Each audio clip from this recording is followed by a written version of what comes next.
Halo, kembali berjumpa dengan saya, Saudara Rocky Pasaribu, seorang kapusin, dan kita berada dalam obrolan santai seputar iman Katolik. Beberapa waktu yang lalu, saya berselancar di media sosial, tepatnya di Facebook, dan saya menemukan sebuah cuplikan video yang menarik dan sekaligus menggugah bagi saya. Apa dan bagaimana video itu? Mari kita lihat sebentar.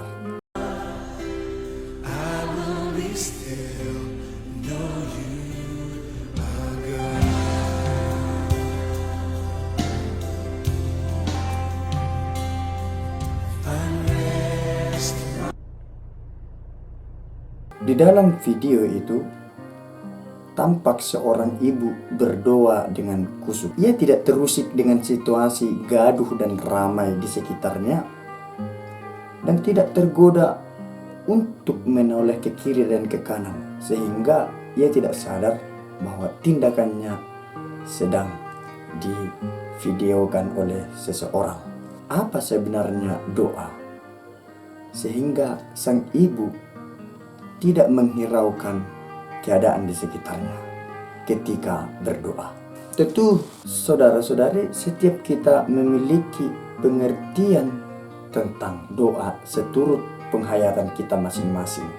Bagi Teresia dari kanak-kanak Yesus, doa merupakan ayunan hati, satu pandangan ke surga, satu seruan syukur dan cinta kasih di tengah percobaan dan di tengah kegembiraan. Dalam artian lebih liturgis, doa merupakan rangkaian pujian yang ditujukan kepada Allah atas ketersediaannya memberikan keselamatan dan cinta kepada manusia. Pujian semacam itulah yang ditunjukkan sang ibu di video tersebut. Setelah saya mengamati tindakan si ibu, saya menemukan 4 poin yang menurut saya penting untuk dibagikan kepada saudara-saudari sekalian. Yang pertama, keluguan ibu dalam beriman.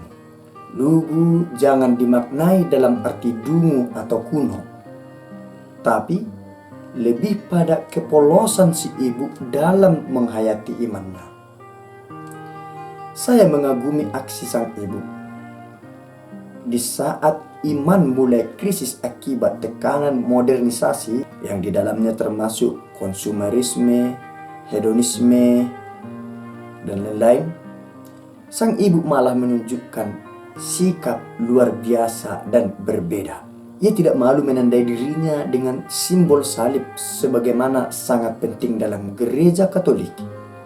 Walaupun mungkin pengetahuannya tidak banyak tentang iman Katolik. Di saat umat beriman mulai malu menunjukkan imannya di tempat umum, sang ibu bertindak sebaliknya. Ia berprinsip iman lebih besar dari rasa malunya. Yang kedua, berdoa tidak memandang tempat dan waktu. Tempat berdoa idealnya ya di tempat kudus yang sudah disucikan, di kapel, di gereja.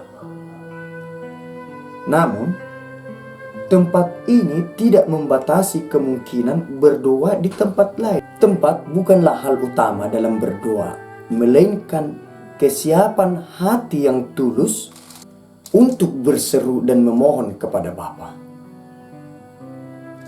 Begitu juga dengan waktu berdoa. Setiap saat kita bisa berdoa seturut kemampuan dan kemauan kita. Waktu berdoa tidak terbatas ketika ada perayaan di gereja, ketika hendak makan, ketika hendak tidur, atau ketika hendak bekerja. Melainkan dalam situasi terdesak pun kita dapat berdoa. Saat berjalan, berlari, belanja, bahkan olahraga, dan lain-lain. Di saat ada kemauan berdoa, kemauan tersebut sudah menjadi sebuah doa. Nomor 3, doa tidak tergantung banyaknya kata-kata. Bentuk doa ideal dalam gereja Katolik adalah doa Bapa Kami. Doa ini merupakan doa Yesus yang diturunkan kepada murid-muridnya hingga akhirnya menjadi doa pokok dalam gereja. Kendati demikian, doa-doa pribadi selalu berharga di hadapan Allah. Saya bisa menduga doa sang ibu hanya terdiri beberapa potong kalimat saja. Hal ini dilihat waktu yang dibutuhkan sang ibu dalam berdoa sangat singkat. Namun, seberapa banyak kata yang diucapkan tidaklah penting dalam berdoa. Doa tidak tergantung pada banyaknya kata-kata. Yang terpenting, hati selalu hadir dan terarah kepada Allah. Yang keempat, ketulusan hati adalah keutamaan dalam berdoa. Berdoa karena dianggap suci adalah kekeliruan. Berdoa bukanlah ajang pencitraan, walaupun kadangkala kualitas diri sebagai Katolik dapat diukur sejauh mana dia menghidupi doa. Doa seharusnya dilandasi ketulusan hati dalam untung dan malang yang dirasakan dalam kehidupan. Dengan itu, kehadiran doa sungguh-sungguh membebaskan dan berdaya guna, bukan malah menyesakkan karena hanya digunakan dengan motivasi tertentu, tidak dengan ketulusan hati.